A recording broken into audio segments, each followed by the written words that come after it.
Jalin buat malam ini kita bakal ngebahas apa nih enaknya nih serunya.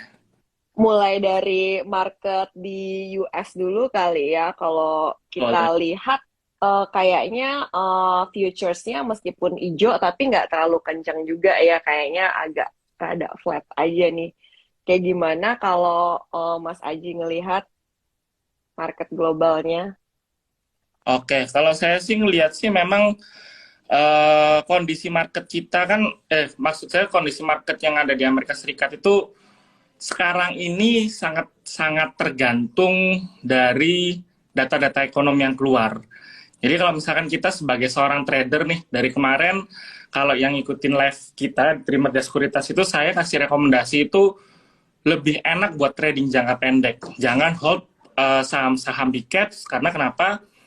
Eh, kan kalau misalnya kita lihat ini market kita itu sepertinya sekarang ini mulai balik lagi nih, mulai di take over lagi sama investor asing. Karena kalau saya lihat memang dari pertengahan tahun lah ya, itu kayaknya memang kebanyakan investor retail yang sebutannya itu kan eh, COVID apa namanya koroni. Colonials. Iya, karena Nias ini mereka itu kan sudah balik kerja lagi, karena terus juga balik berbisnis lagi, akhirnya market kita itu kecenderungan udah agak sepi, dan sekarang udah mulai di drive lagi sama investor asing, dan investor asing dari kemarin itu ya memang fokusnya nggak cuman di makroekonomi kita, mereka juga fokus di kondisi makroekonomi global yang sekarang menjadi headline utamanya juga bahwa angka inflasi di Amerika Serikat kan yang bulan Juli itu kan udah turun, tapi turunnya itu kok dikit banget gitu loh. Ekspektasi market, ekspektasi investor, para pelaku pasar global itu beranggapan bahwa harusnya inflasi itu sudah bisa turun loh.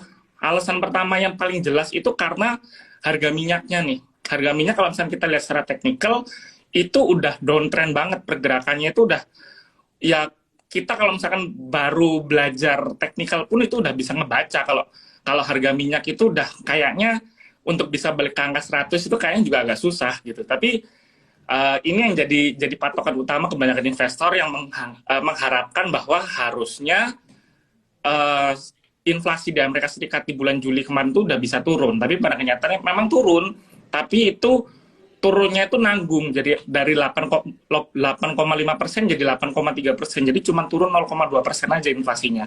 Sedangkan ekspektasi konsensus, ekspektasi kebanyakan orang itu at least 8,1 lah, atau yang kemarin saya ngobrol sama beberapa teman-teman ekonomi itu mengatakan bahwa ya harusnya bisa lah ke angka 7%-an walaupun 7,9, 7,8. Tapi pada kenyataannya ya ternyata kalau saya lihat dari nge-breakdown angka inflasi yang ada di Amerika Serikat yang baru keluar kemarin ini, harga-harga kayak misalkan yang berhubungan sama rumah tangga ya, contohnya makanan, bahan pangan, terus BBM, terus juga listrik, itu masih masih belum ngikut turun.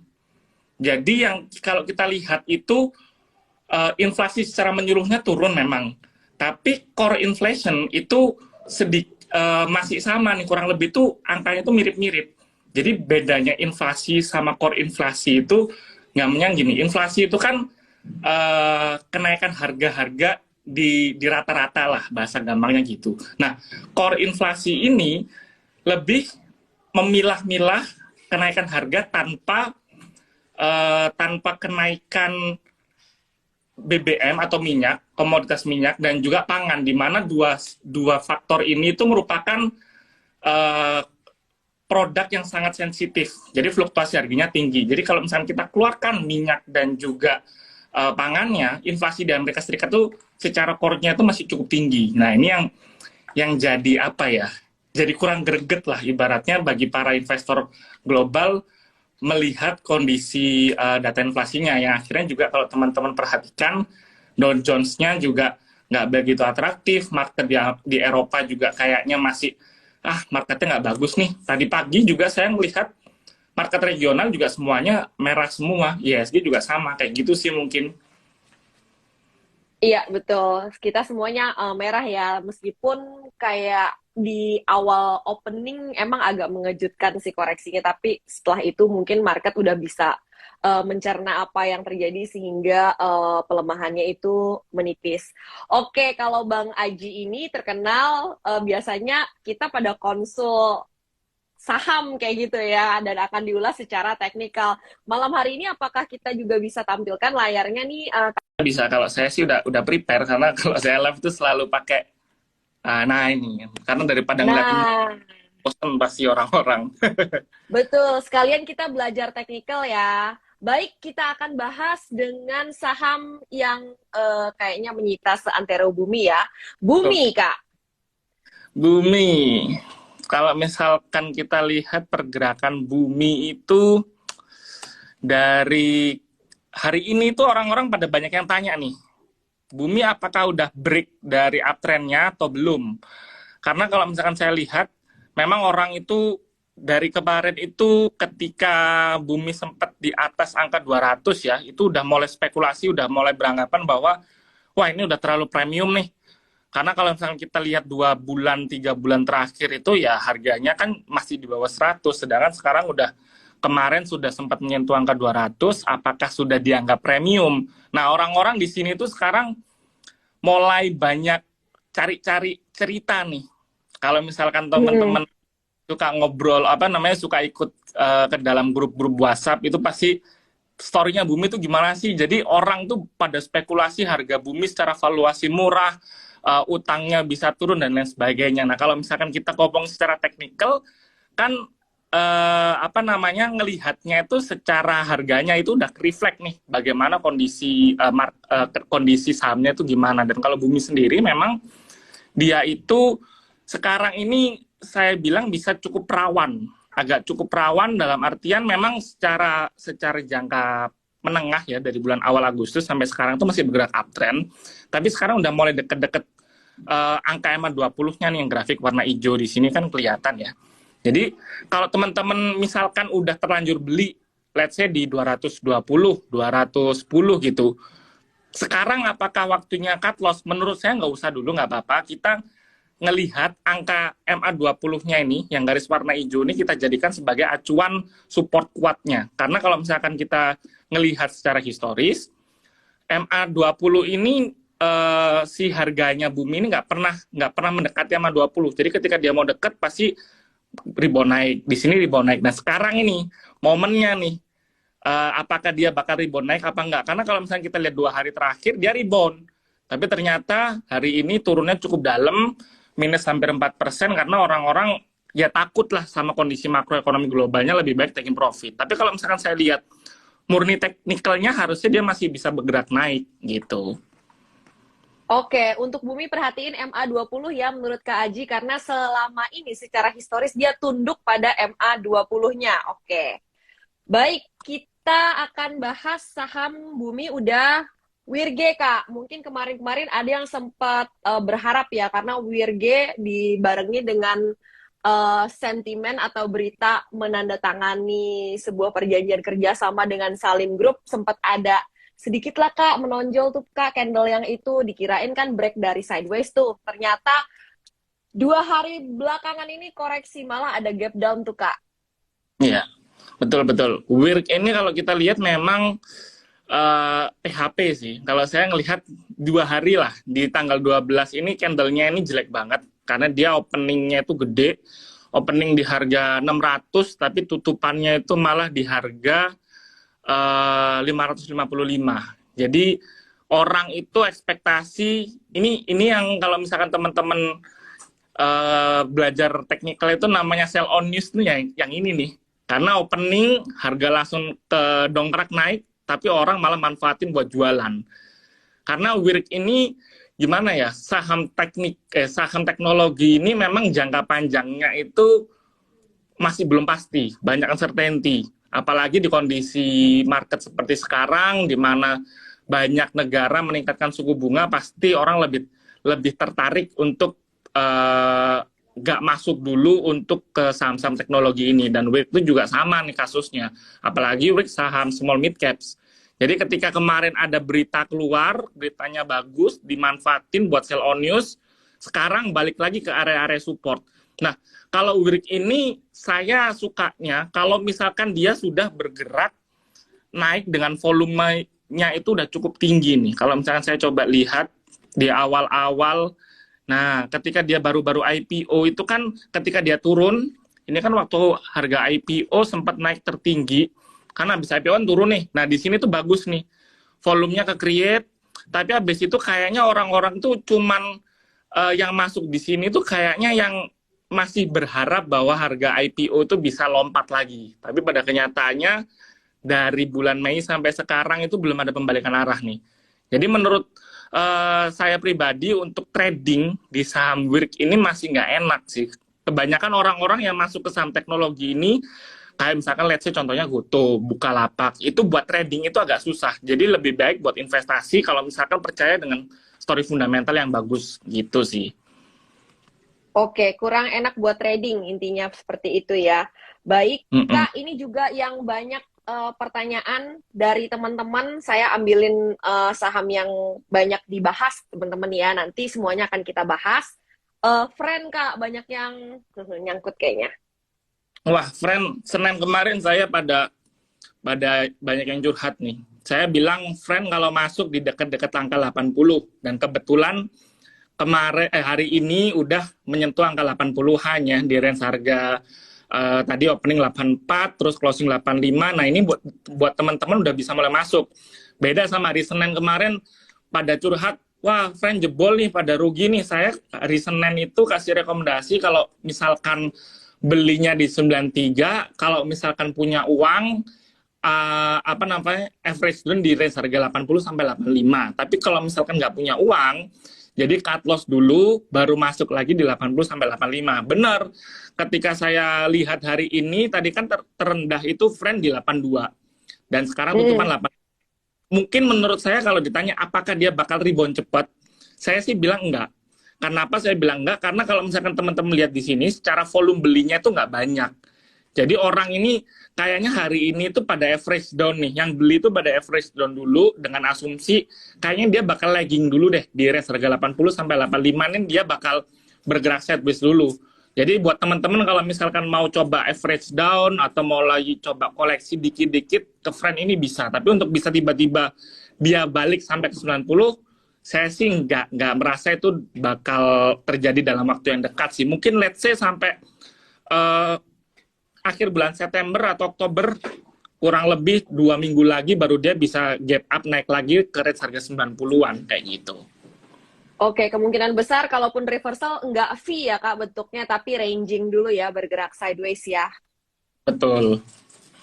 Baik, itu sudah kita jawab.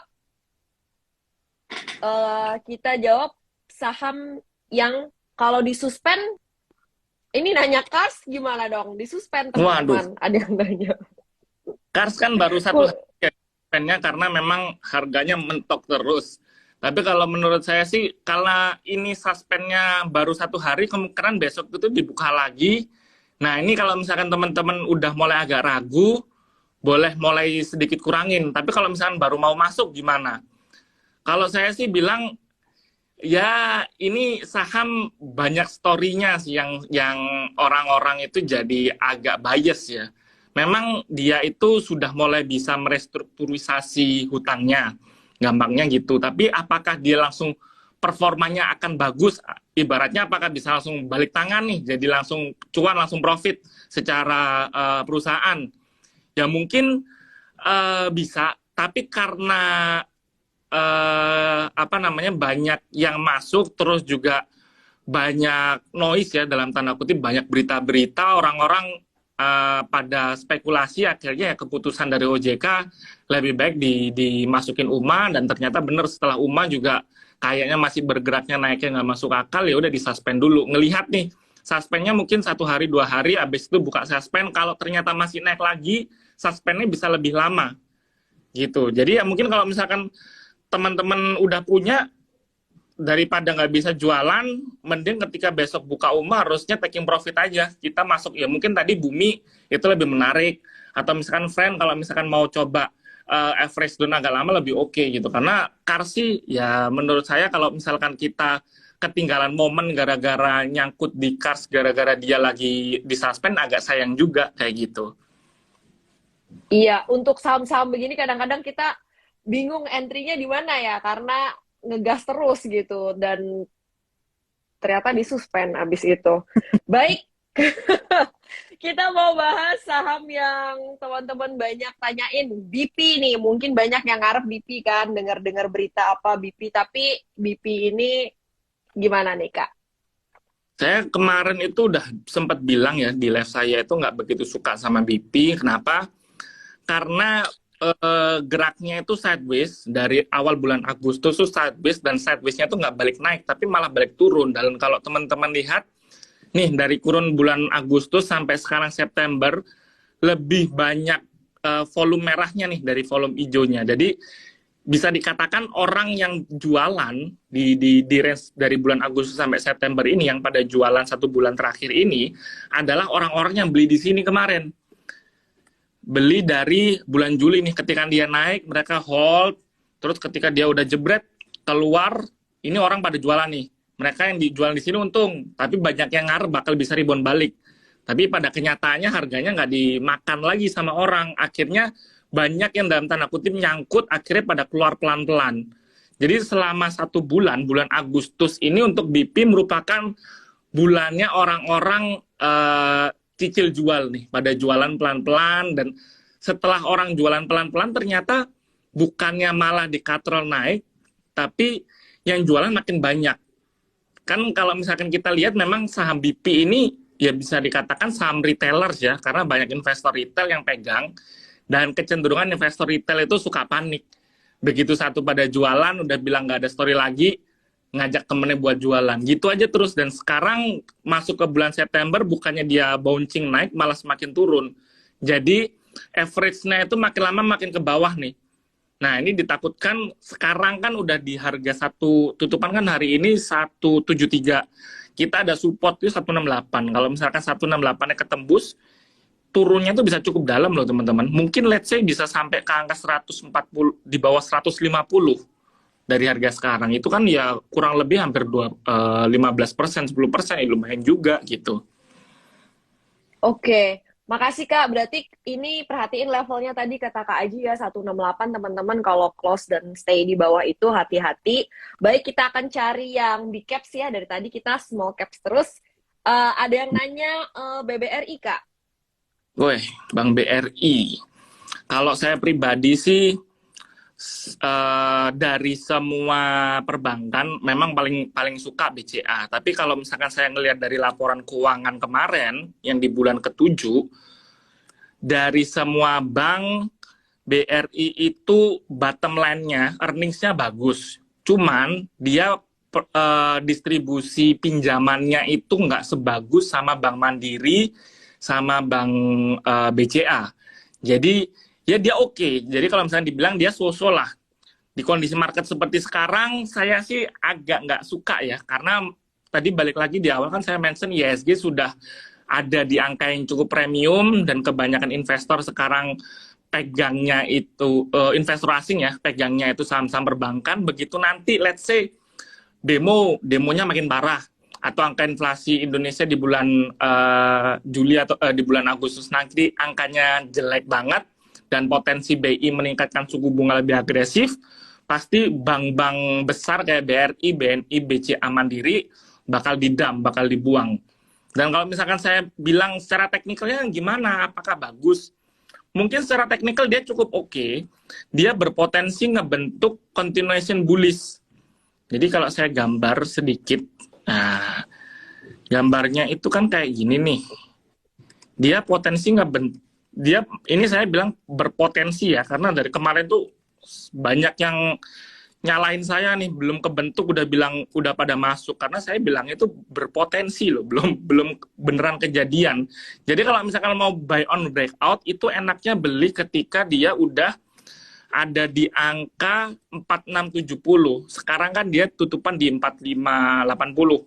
Jadi saya berani bilang ini 50-50 nih, dia bisa naik ke atas atau naik ke bawah. kalau mau lebih pastinya tunggu aja dia sampai ke 4670.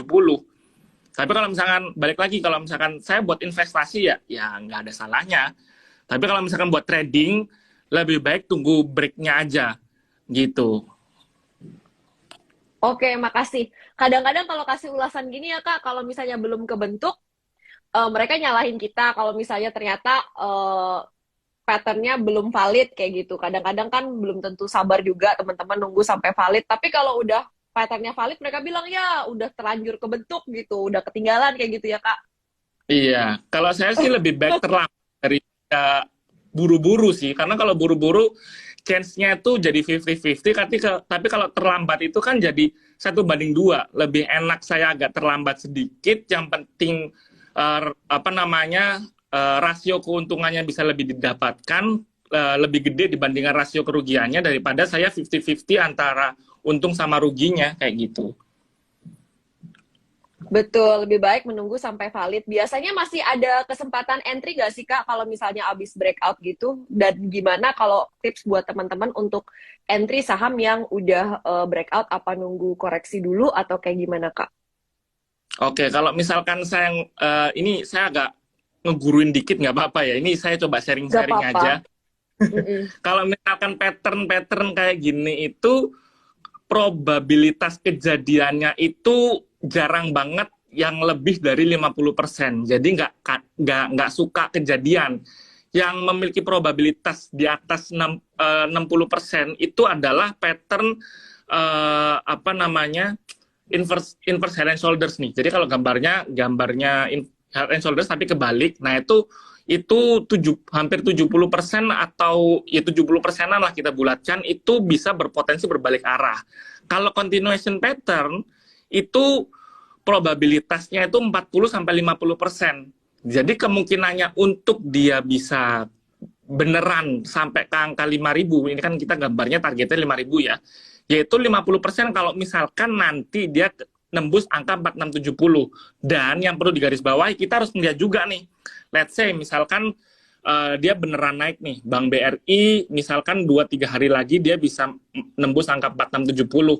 Untuk dia bisa nyampe angka 5.000 yang merupakan target price-nya dia itu nggak secepat itu. Nggak misalkan let's say 1 hari, 2 hari, 1 minggu. Kita juga harus ngeliatin jangka waktunya nih. Kalau misalkan dari sini harga terendahnya BRI itu dimulai di akhir bulan Agustus, let's say tanggal 29, dan patternnya kejadian itu di let's say tanggal 20 deh, 17, 18, 18, 19, 20 gitu. Ya berarti dia butuh waktu yang kurang lebih sama untuk bisa menyentuh angka 5.000 ini. Jadi hampir 3 minggu. Kalau misalkan teman-teman tuh sukanya asumsinya, oke, kita beli udah break nih. Misalkan beli di 4.700, tapi besokannya turun. Kan candle-nya itu bergeraknya fluktuasi ya. Jadi kita tunggu aja, sabar aja sampai 2-3 minggu ke depan. Jadi memang kalau misalkan kita ngikutin pattern itu harus ngeliat nih gambar patternnya, range-nya itu berapa lama, dan kita asumsikan juga pasti pergerakannya juga kurang lebih mirip kayak gitu. Baik, kita dapat ilmu nih dari Kak Aji. Makasih Kak. Kita bahas saham yang agak-agak trending topik ya, ADMR Kak. ADMR, wah ADMR tuh bagus. Aslinya saya lebih suka induknya ya, tapi karena hari ini memang ADMR secara volume juga udah 3 hari terakhir dia udah mulai ke-create pelan-pelan. Hari ini dia jebol nih, break resistance. Nah ini sama nih, kalau misalkan ditanya, kalau misalkan kita buy on breakout itu bagus nggak? Karena orang-orang itu, setiap trader itu punya kenyamanannya sendiri dalam melakukan trading. Kayak misalkan contohnya Kohans nih, dia nggak suka sama yang namanya buy on breakout. Dia lebih suka kalau misalkan nunggu di bawah. Beda sama teman saya Glenn, dia itu sukanya buy on breakout. Nah ini kan tergantung nih, lebih prefer menerima risiko kerugian itu seberapa besar. Itu balik lagi ke teman-teman. Jadi misalkan kalau saya ngelihatnya, makanya saya kalau misalkan kasih rekomendasi itu selalu kasih 2 pilihan. Teman-teman sukanya itu jangka panjang apa jangka pendek. Karena kalau jangka pendek ini kemungkinan masih bisa turun nih. potensi turunnya ini masih ada. Karena kalau misalkan saya lihat dari historisnya untuk ADMR, ketika dia ada satu candle besar nih, misalkan ini kan hijau nih, kita lihat contohnya ke belakang di sini nih, di tanggal, let's say tanggal 11 Agustus ini, terus ada lagi tanggal 28, ada lagi tanggal 19 Juli. Kemungkinannya dia untuk bergerak naik seperti hari ini, di hari candle hijaunya ini naik, itu nggak besar. Walaupun oke, let's say ini dia besokannya masih tetap naik kok, tapi kan naiknya udah nggak banyak. Ini naik nggak setinggi harga kemarin. Hari ini pun juga sama. Dia hari ini udah naik tinggi, besok kalaupun dia naik, itu naiknya itu nggak bakal setinggi hari ini. Hari ini let's say 10% kan tutupannya. Mungkin besok kalaupun naik itu cuma 3% atau 2%, dan hari besoknya orang-orang pasti pada melakukan aksi taking profit. Ini kelihatan nih, 3 hari berturut-turut langsung turun, 3 hari berturut-turut langsung turun. Ini juga sama nih, kurang lebih ada turunannya nih. Nah ini juga, jadi kalau misalkan hari ini tutupannya let's say udah gede, udah naik 10%, kalaupun besok naik, itu mungkin 2%, 3%, habis itu lusanya itu pasti bakal turun, orang-orang pada taking profit. Kalau misalkan saya ngeliatin dari grafiknya si ADMR ini ya, gitu. Oke. Oke, ADMR sudah kita bahas. Ada yang minta MDKA, Kak? MDKA, Merdeka Copper Gold. MDKA ini jangka pendek bagus sih. Saya kemarin kita dari tim Trimegah, dari Trima Ideas itu 2 hari terakhir itu kasih rekomendasi buy MDKA. Karena memang lihat patternnya, kita kasih rekomendasi buy itu waktu di sini nih, ketika dia breakdown trend channelnya. Jadi kita ekspektasinya volumenya gede. Di sini juga kelihatan nggak ya? Ada golden cross nih di sini nih. Di sini tuh ada golden cross tipis banget. Nah, ini makanya kita berani. Oh, ini pasti waktunya dia berpotensi untuk reversal. Dan benar, selama 2 hari terakhir dia reversal, tapi besok menurut saya dia akan ada potensi koreksi. Kenapa saya berani bilang gitu? Karena waktu hari pertama dia rebound, itu naiknya kenceng, tapi udah 2 hari terakhir ini volumenya makin lama makin kecil. Jadi besok itu kalaupun dia turun, teman-teman boleh coba akumulasi beli di range harga dekat support nih, di 4.080 sampai let's say 4.100 deh, itu masih boleh kalau buat entry buy-nya MDKA.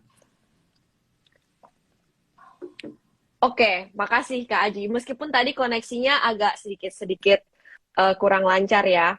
Baik, semoga membantu teman-teman semuanya. Sekarang kita bahas ke saham lain. Coba boleh mention di komen. Saya udah catat sih, dan banyak banget sebenarnya kode emiten yang teman-teman minta. Nggak tahu nih, waktunya tinggal 30 menit lagi. Apakah akan cukup? Kak, kita bahas yang Jekon, Kak. Hari ini lumayan kan itu. Dan kalau kita lihat itu naik terus gitu. Kayak mungkin ada yang ngeri, ada yang suka.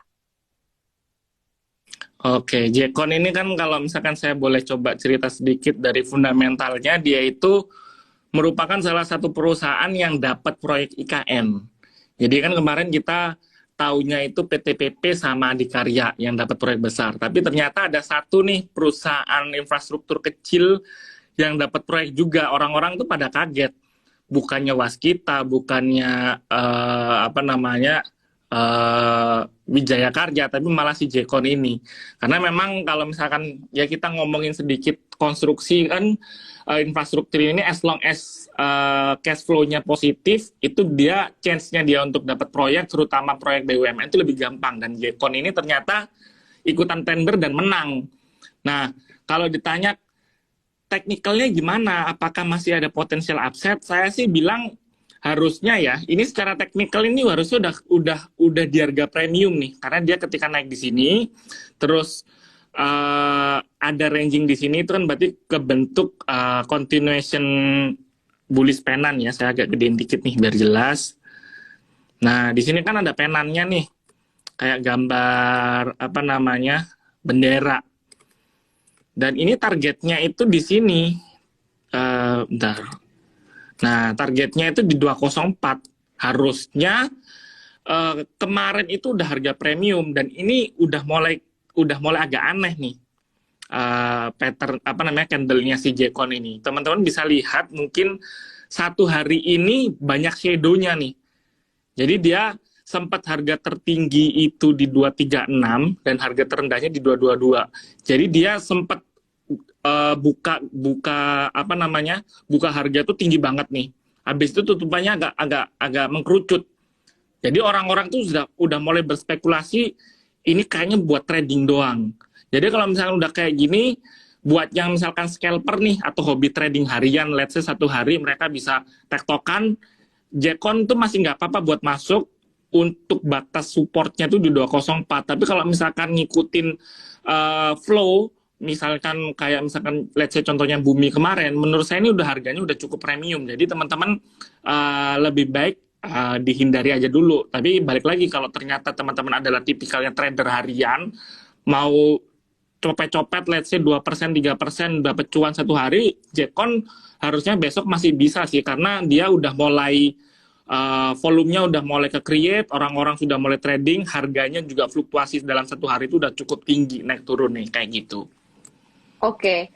Yang nanya Bumi, Bumi udah paling pertama kita bahas ya. Perhatiin MA20 kata Kak Aji kalau untuk Bumi ya, karena selama ini tunduk Bumi itu dengan MA20-nya. Kalau break ke bawah MA20, hati-hati. Baik, Betul. kita MEDC Kak. Medco. Boleh. Medco ini sekarang dia lagi bergerak sideways nih. Jangka pendeknya kan dia lagi sideways tapi udah di ujung-ujung. Nah, saya kalau Medco ini enakan kita tunggu aja dia ngebreak angka 990. Kenapa saya suruh nunggu ngebreak angka 990? Karena dia sama nih, patternnya itu dia mau berpotensi melanjutkan continuation. Nah, ini kan dia setelah naik, habis itu dia sideways. Nah, ini tinggal dia jebret naik lagi. Kita coba pakai apa namanya? Pakai Fibonacci extension aja deh buat nentuin support resistennya si Medco ini. Dia let's say itu bisa naik sampai kalau misalkan angka 990-nya tadi bisa ketembus, dia itu bisa naik 618-nya di 1065 paling deket ya. Jadi mungkin buat teman-teman kalau kelihatan nggak? Ini saya agak hapusin aja biar jelas. 1060 sampai 1065. Kalau misalkan let's say angka 990-nya itu bisa ketembus. Hari ini kan dia tutupan 975. Saya sih nggak apa-apa sih kalau teman-teman masih mau masuk ke Medco, pun juga kalau misalkan saya lihat dari MA20-nya juga masih jauh. Jadi dia masih bergerak uptrend nih jangka menengahnya. Jangka pendeknya memang dia lagi bergerak sideways sedikit, tapi jangka menengahnya dia masih uptrend dan potensi continuation bullish gitu. Oke, kalau menurut Kak Aji lebih baik nungguin ke break itu level 990-nya ya, menuju target terdekat ke 1065. Baik, teman-teman, wah banyak banget ininya ya, request chatnya. Terima kasih untuk antusiasmenya. Kita bahas apa nih yang lagi banyak. Saya rasa kayaknya banyak juga yang pengen tahu Pani ya. Kemarin banyak yang tegang karena Paninya ARB. Terus ada yang di DM, disalah-salahin. Ayo, siapa yang suka kayak gitu? Jangan ya. Iya, betul. Pani, wah ini tuh dia menariknya tuh reboundnya tuh volumenya gede loh ini. Gede banget ini. Ini orang tuh jadi bias nih. Kalau saya bilang tuh orang tuh sekarang tuh jadi bias. Karena dia reboundnya itu dengan volume yang gede setelah dia downtrendnya itu udah nembus beberapa kali nembus support dan menariknya si Pani ini dia itu reboundnya itu persis setelah nutup gap, kan dia ada gap nih di sini nih di angka 1280 sampai 1375 ini ada gap di sini, dia berhasil ditutup. Nah, orang-orang kalau misalkan yang pada spekulasi mau masuk, menurut saya masih nggak apa-apa as long as volumenya itu tetap besar. Jadi potensi buat nyangkutnya itu juga nggak nggak begitu besar karena volumenya itu masih ada. Ibaratnya kalau teman-teman mau buang kiri, kalau let's say nanti takut nyangkut masih bisa. Dan kalau misalkan dia ini dikatakan sekarang rebound bisa naik sampai ke berapa?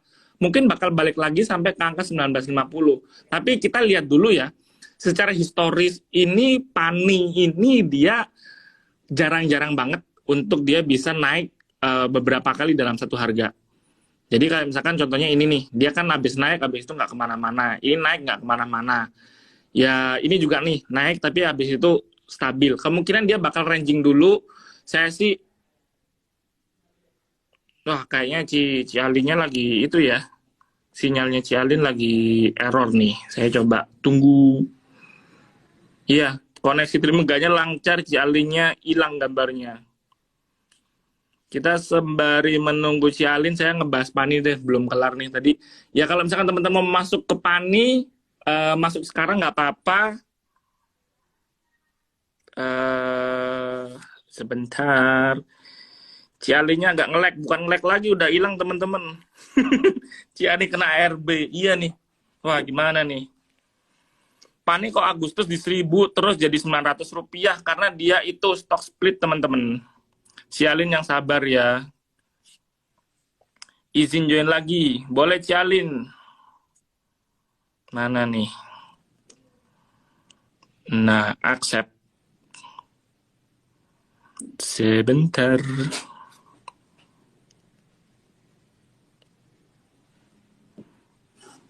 Nah, Halo, aku kayak Kars ya, kena suspensi. nah suspend. Jadi Oke, kita jadi udah Ani nih. Mau ada apa lagi nih Cialin? oke, Pani tutup gap ya dengan reversal dengan volume yang meyakinkan. Oke, disclaimer on teman-teman. Kita bahas mau saham apa lagi nih teman-teman yang lagi banyak punya. Saya catatannya banyak banget. Baik kita bahas properti dan konstruksi deh Kak, karena banyak yang nanya tadi. Kita Boleh. mulai dengan APLN nih yang sempat bikin tiang panjang banget, tapi habis itu lemes.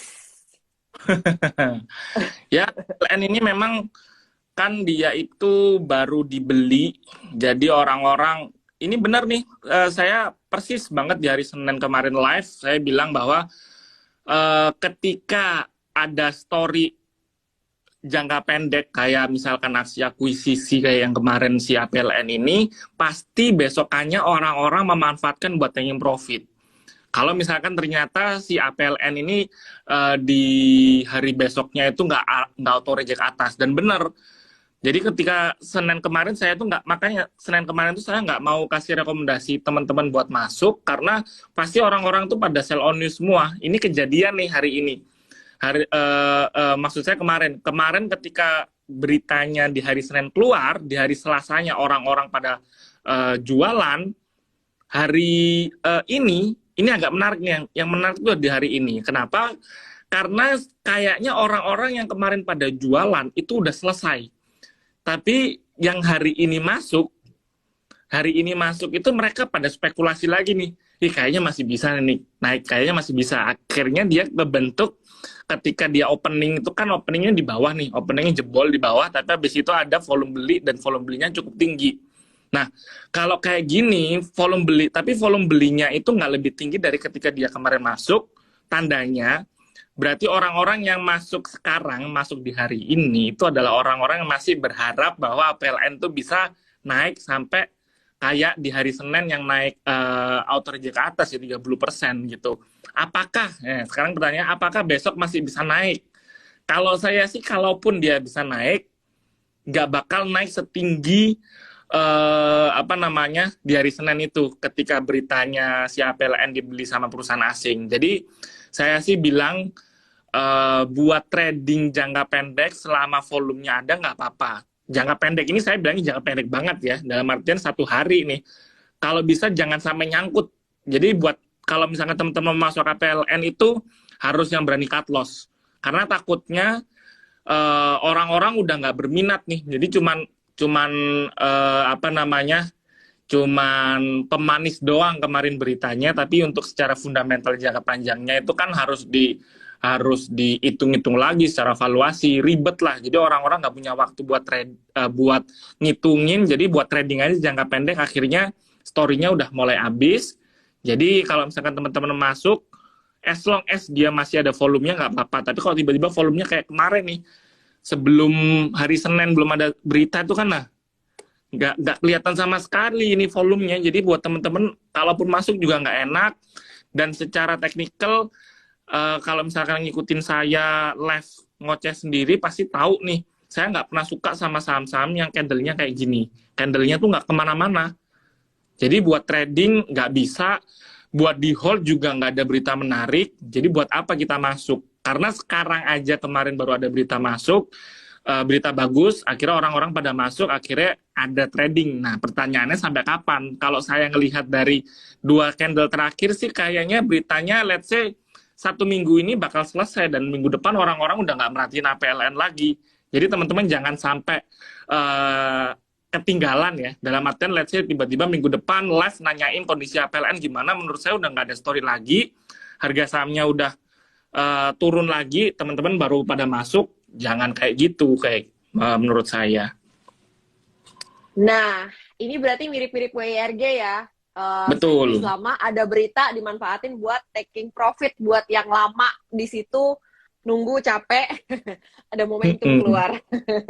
Baik, kalian pengen saham apa lagi nih? Ada saham yang diincar atau Aces nih? Ada yang ngomong Aces. Boleh. S Hardware itu sekarang dia lagi di dekat-dekat area support. Kemarin supportnya itu kuat nih, jadi dia mantulnya juga bagus. Nah dia sekarang lagi mulai coba deket-deket support lagi. Kalau ternyata dia bisa mantul lagi, mantulnya bakal kenceng nih. Karena kalau saya lihat di sini ketika dia menyentuh support, besokannya langsung mantulnya kenceng. Ini juga sama. Meskipun volume jualnya tinggi, turunnya dalam, tapi ketika dekat support dia langsung mantul naik. Nah, kalau teman-teman mau coba betting nih, kita coba masuk S Hardware. Antri aja let's say di angka 660. Ini kan hari ini tutupan 670 ya. Besok antri aja di 660, 1 harian kita coba tunggu. Besoknya dia pasti potensi buat rebound. Jadi ketika besok masuk, besok lusanya langsung antri jual aja di harga berapapun. Let's say udah untung 3%, 4%, ya udah langsung taking profit aja gitu. Oke. Ada banyak banget yang request Arto. Kenapa nih? Cuan apa? Enggak. Boleh deh Arto, Kak. Arto boleh ya. Arto itu saya nggak suka dari dulu 3 minggu bahkan saya ngomongin banyak yang nanya juga di live itu, Arto gimana. Secara teknikal tuh pergerakannya masih downtrend. Kemarin waktu di sini dia banyak yang tanya apakah dia potensi golden cross. Tapi kan pada kenyataannya dari MA20 ke MA100-nya tuh dia nggak nyentuh, malah makin turun lagi. Nah, ini berarti dari bulan Agustus sampai sekarang tuh dia bergeraknya masih downtrend. Jadi belum ada pembalikan arah. Kalau ternyata ini kan ada support di 7450 nih. Kalau dia makin jebol, let's say dia makin turunnya bisa sampai ke berapa? Saya sih bilang turunnya tuh bisa dalam banget loh. Karena story-nya Arto itu kan bagusnya itu ketika dia di sini, ketika dia dibeli Gojek ya tahun lalu, itu kan nggak ada rem nih naiknya naik terus. Habis itu orang-orang pada spekulasi masuk semua, tapi ketika udah turun, orang-orang di tahun ini udah nggak ngeliatin teknologi. Awal tahun kan mereka banyakkan investor ngeliatinnya electric vehicle ya, dibuangin nih sama Arto. Orang-orang udah nggak berminat lagi, kayaknya story-nya habis. Dan sekarang pun ketika kemarin orang-orang udah bingung mau trading apa, kayaknya saham teknologi udah murah deh. Jadi ini murni buat trading jangka pendek. Jadi kalau misalnya pergerakannya kayak gini udah nggak menarik lagi. Jadi buat apa kita masuk di Arto? Lebih baik tadi kan saya bilang lebih baik kita masuk terlambat daripada buru-buru. Jadi kalau misalnya terlambat, let's say udah di angka 8.000 tapi gambar candle-nya itu udah naik. Misalkan saya gambar candle-nya tuh udah ke sini nih, let's say. Itu nggak apa-apa masuk aja. Tapi kan ini gambar candle-nya tuh masih turun, masih berpotensi untuk turun ke bawah sini gitu loh. Jadi buat apa kita masuk? Dan paling enak kalau misalkan kita belinya kalau dia sudah ada di atas angka MA20-nya. Dan ini kan belum nih. Dan kalau di atas MA20-nya pun jangan misalkan let's say 1 hari nih. Misalkan besok hijau naik segini nih. Saya coba gambar dikit. Hijau naik segini, seret. Berarti kan ini udah nembus EMA 20-nya. Tapi kan baru 1 hari. Jangan langsung beranggapan bahwa oh ini udah di atas EMA 20, kita langsung beli. Kalau saham kayak gini masuknya itu kalau misalkan udah let's say udah 3 hari atau 4 hari kayak gini nih. Ini kan udah 3 hari menyinggung EMA 20-nya. Kelihatan nggak saya gedein dikit ya. Nah, di sini nih, dia udah beberapa hari menyentuh EMA 20 dan ketika dia udah ada di atasnya baru teman-teman boleh masuk. Di sini nih. Nah, ketika udah di atas EMA 20-nya, masuk itu di harga berapapun pasti benar karena dia pasti bakal gerak naik. Kalau ini kan dia masih di bawah EMA 20-nya. Kalaupun dia nembus lebih baik kita tunggu dulu sampai kayak grafiknya sampai gambarnya yang kayak ini nih. Ketika dia udah naik, nah baru masuk. Kan telat nggak apa-apa, telat misalkan 2 hari, 3 hari, tapi udah konfirmasi bergerak uptrend. Kalau ini kan masih bergerak downtrend, ngapain kita spekulasi masuk gitu. Nah, dapat ilmu ya teman-teman semuanya. ADMR sudah dibahas tadi. Ada yang apa lagi nih mau dibahas nih teman-teman? Tadi kayaknya lumayan banyak yang nanya saham-saham Bakri Group ya. Baik, dan juga saham-saham dari grup MNC. Kita bahas satu-satu. BHIT kayaknya bener nggak? Ada banyak yang nyangkut nggak BHIT? Masuk di 80-an. Bahit pasti banyak yang nyangkut sih, saya yakin sih. Karena orang-orang dari kemarin tuh kebanyakan investor retail, teman-teman retail itu pada nyari saham yang kira-kira bakal kayak Bumi itu yang mana ya gitu. Karena pasti udah pada ketinggalan sama Bumi. Nah, ini kalau misalnya kita lihat dari technical, di sini nih, saya agak gede dikit. Dia ada, kalau teman-teman belajar technical yang doji, nah ini tuh ada namanya doji itu adalah ketika harga opening sama dengan harga closing tapi sempat naik turun dulu.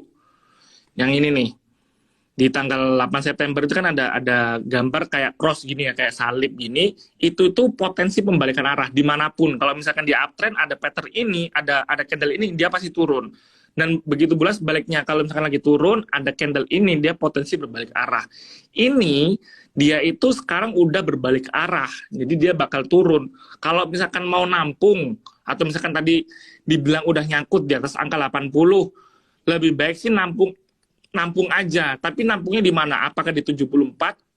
Saya sih lebih baik enaknya nampungnya itu di bawah 74. Jadi let's say di 70 sampai 73, 72, 73 itu masih oke. 74 itu udah harga maksimumnya lah. Jadi kalau misalkan mau nampung di 75, 76, saya sih menurut saya agak kemahalan, lebih baik kita diskon dikit di range harga 70 sampai 74 maksud saya gitu. Oke, banyak yang nanya ESA dari tadi ya. Ada apa dengan ESA?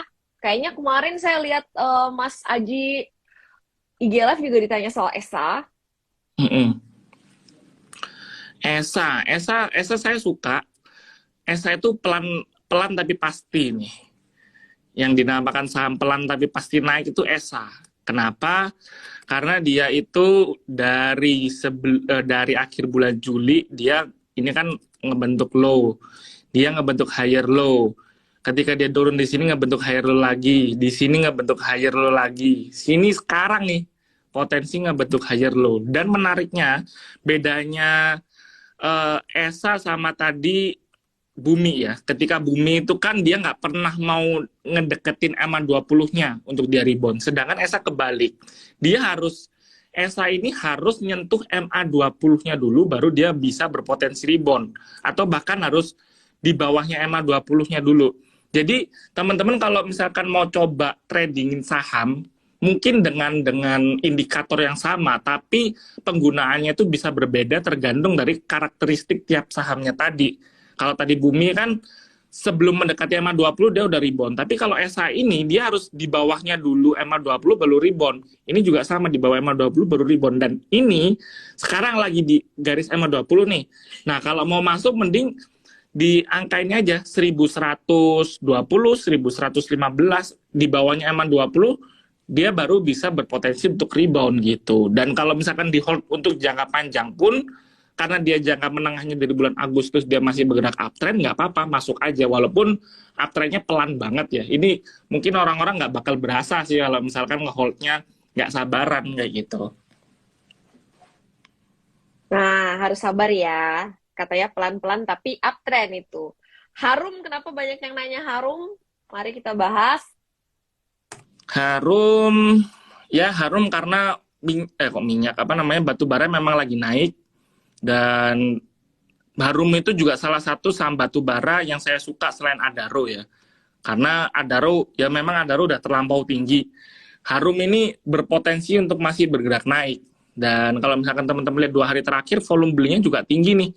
Kalau misalkan kita lihat nih secara historis ketika ada volume beli tinggi, besokannya itu dia masih tetap naik walaupun nggak sekenceng di hari di mana volume belinya tinggi ya, tapi dia masih tetap bergerak naik. Di sini juga sama nih. Jadi kalau misalkan hari ini naik, udah 2 hari volume belinya tinggi, kalau misalkan teman-teman baru belum masuk, nggak apa-apa, masuk aja. Dan kebetulan juga dia baru aja nge-break resisten di angka 1945 kayak gitu. Jadi ya let's say target jangka pendeknya sampai ke angka 2100 lah. Karena di 2100 itu dia ada gap nih di sini. Jadi kalau misalkan ngelihat dari gapnya, mungkin let's say bisa ditutup dalam kurun waktu dekat sih kalau ngelihat dari pattern jangka pendeknya. Oke, menarik nih. Thank you yang udah nanya Harum. Ada yang goto nggak teman-teman? Tadi ada yang goto nanya kayak gitu. Goto boleh. Tadi kan sempat ngebahas teknikalnya saham-saham digital dikit ya, saham-saham teknologi. Nah, Goto bagaimana? Goto sih saya bilang ini agak rawan sih. Kalau misalkan teman-teman mau spekulasi masuk boleh. Tadi kan saya sempat bahas ya, bahwa kalau ada candle kayak gini nih, ini kan namanya doji, itu berpotensi berbalik arah. Tapi masalahnya Goto ini pattern dojinya ini itu di bawahnya harga supportnya. Jadi kan ada potensi ke break. Nah ini kalau misalkan teman-teman yang berani mati ibaratnya, kalau misalkan besok mau masuk langsung hajar kanan sih, ya silahkan, monggo-monggo aja dengan ekspektasi kalau dia naik itu bisa cepat nih baliknya. Let's say ke angka 300 itu bisa cepat. Tapi kalau ternyata turun, teman-teman harus langsung berani cut loss nih. Let's say udah turun 1% nih dari harga ini kan tutupan 272. Let's say udah di angka 268 gitu, harus langsung di cut loss. Karena kalau dia turun, itu turunnya bisa dalam banget. Karena ini nggak ada rem nih. Kalau turun tuh dia bisa sampai ke angka di bawah 200, 190, 186 kayak gitu. Iya. Jadi ini benar-benar spec buy banget ya teman-teman. Mungkin mending nyari yang udah jelas aja kali ya Kak ya, bener gak sih? Betul. Iya, baik. Ada yang mau nanya apa lagi? Tadi banyak yang nanya soal saham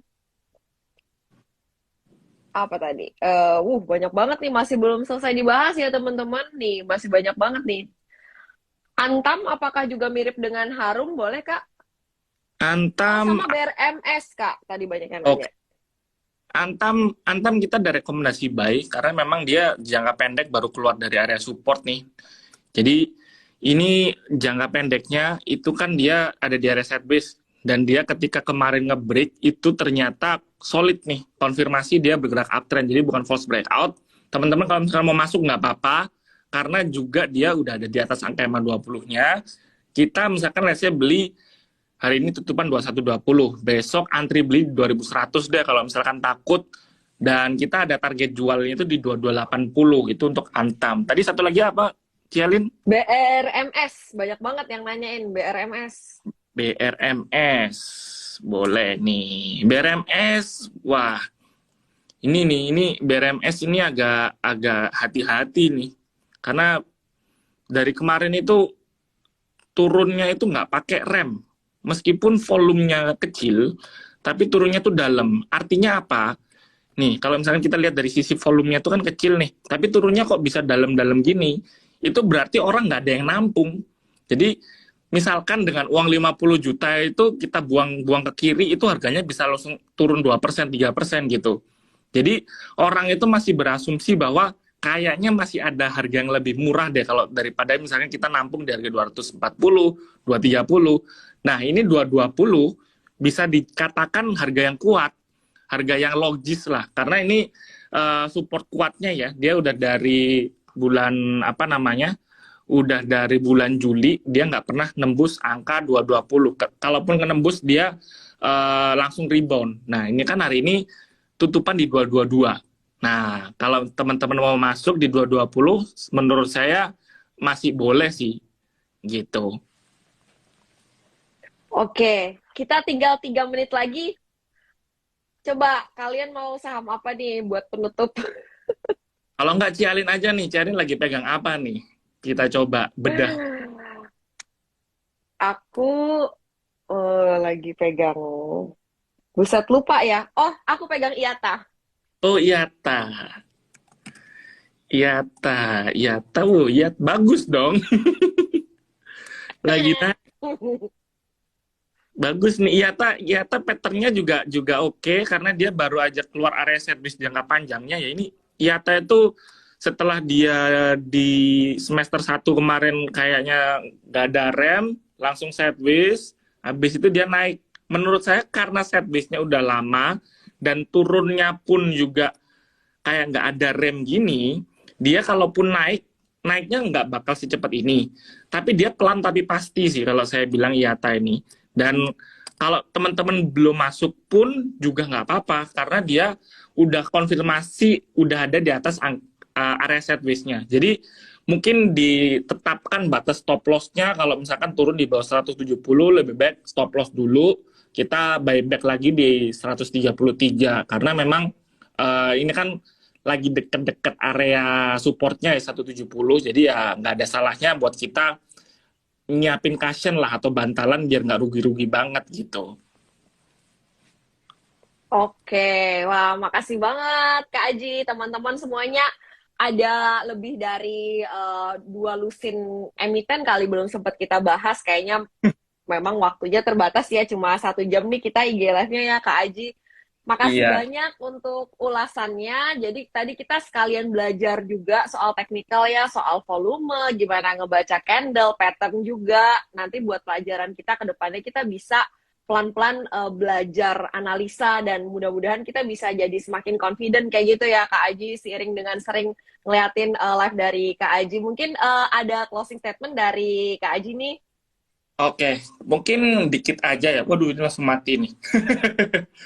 Jadi karena marketnya global itu sekarang lagi banyak uncertainty, lebih baik kita kalau dari kemarin suka hold saham-saham big caps, bisa deh coba dikurangin karena lebih baik kita nampung di harga bawah aja, weakness aja karena takutnya dalam kurun waktu sekarang bulan apa September, Oktober, November itu ditakutkan udah nggak ada katalis positif apa-apa, jadi market bisa semakin turun. Kan indeks kita itu tertinggi 7.300, ada support di 7.100, let's say mungkin bisa balik ke 7.100, kalau pesimis bisa sampai ke bawah 7.000 bahkan. Jadi kalau misalkan buat ngehold atau mau cari saham yang berpotensi naik, menurut saya sekarang agak susah, jadi lebih enak buat trading aja, trading jangka pendek, jangan sampai nyangkut karena momen pembalikan arahnya ini bisa bisa saya bilang bisa cukup cepat sih, karena dari kemarin itu investor retail kayaknya meskipun secara kuantitas sudah mulai mengecil, tapi yang sekarang ini lagi trading itu udah garis keras semua nih, mereka pada trader semua. Jadi kalau misalkan nanti marketnya udah rebound, jangan sampai telat masuk karena cuman gara-gara kita nyangkut doang kayak gitu. Jangan sampai kehabisan peluru ya teman-teman. Jadi yang masih Betul. berani trading nih berarti emang pemberani. Videonya di save nggak katanya Kak Aji nih?